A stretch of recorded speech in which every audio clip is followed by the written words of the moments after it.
राष्ट्रपति Donald Trump ने आज अपने सोशल मीडिया प्लेटफॉर्म पर एक पोस्ट में लिखा कि अमेरिका में आज आजादी का दिन है।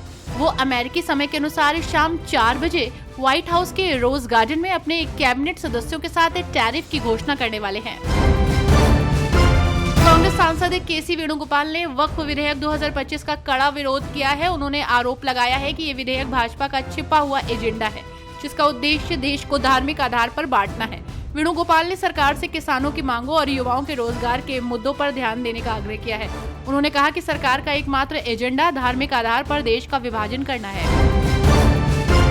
लोकसभा में कांग्रेस सांसद गौरव गोगोई ने वक्फ संशोधन विधेयक की कड़ी आलोचना की है। उन्होंने आरोप लगाया कि ये विधेयक मुस्लिम समुदाय को निशाना बनाता है, मुक्केबाजी बढ़ाएगा और सामाजिक फूट पैदा करेगा। गोगोई ने सरकार की मंशा पर सवाल उठाते हुए कहा कि ये विधेयक संविधान विरोधी है और धार्मिक सौहार्द को नुकसान पहुंचाएगा।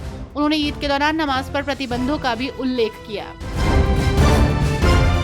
वक्फ बोर्ड में चयन की प्रक्रिया पर सवाल उठाते हुए अरविंद सावंत ने कहा कि वक्फ बोर्ड में मनोनीत लोग शामिल होंगे। ये लोकतांत्रिक चुनाव के खिलाफ होगा और इससे बोर्ड में मुसलमानों की संख्या कम होती जाएगी, जिससे वे यहाँ भी अल्पसंख्यक हो जाएंगे।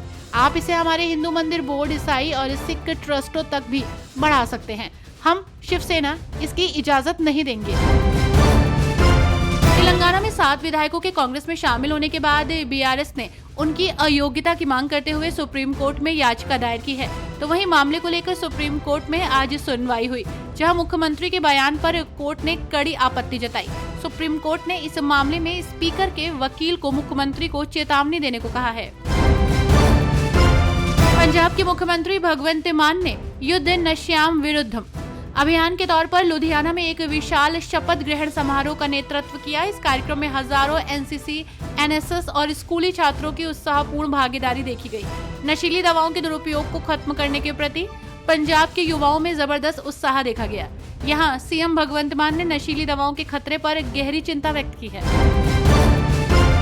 संसद में वक्फ संशोधन विधेयक पेश होने के बाद से गहमागहमी जारी है। वक्फ बिल पर चर्चा के दौरान लोकसभा में सपा, कांग्रेस और अन्य विपक्षी पार्टियों ने इस बिल को सरकार की नाकामी करार दिया है और मोदी सरकार पर मुस्लिम विरोधी होने के आरोप लगाए हैं। तो वहीं कांग्रेस सांसद इमरान मसूद ने सरकार से एक हैरान कर देने वाली डिमांड की है और कहा है कि मैं भी राम जी का वंशज हूँ, मंदिर के ट्रस्ट में मुझे भी शामिल करें। वक्फ संशोधन विधेयक पर लोकसभा में चर्चा के बीच नेताओं की प्रतिक्रियाएं लगातार सामने आ रही हैं। इस कड़ी में आम आदमी पार्टी के नेता और राज्यसभा सांसद संजय सिंह ने बीजेपी के साथ केंद्र की सत्ता में शामिल अन्य पार्टियों को भी घेरा है। उन्होंने कहा कि इस बिल का एकमात्र मकसद विवाद खड़ा करना है। उत्तराखंड के मुख्यमंत्री पुष्कर सिंह धामी ने बड़ा फैसला लिया है। सीएम धामी ने हरिद्वार, देहरादून, नैनीताल और ऊधम सिंह नगर में स्थित विभिन्न स्थानों के नाम बदल दिए हैं। हरिद्वार जिले में स्थित औरंगजेबपुर का नाम बदलकर शिवाजी नगर कर दिया गया है और इसी तरह गाजीवाली को आर्य नगर कर दिया गया है।